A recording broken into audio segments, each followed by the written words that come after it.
Yesu na kumkabidhi maisha yake, kusudio la Mungu la kumtuma mwana aje katika ulimwengu, yeye aliacha enzi yote kule mbinguni, aliacha utukufu wote, akajinyenyekeza kuzaliwa katika mahali ambapo sio pazuri sana.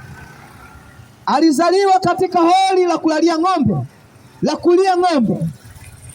Alikubali kubeba aibu ili kusudi mwanadamu aliyekuwa amepotea asipotee. Baada ya kumaliza maisha yake ya hapa duniani, matarajio aweze kuwa na uzima wa milele. Na hii ndiyo injili ya Yesu. Tumekuja kuweza kuwakumbusha wakina baba na wakina mama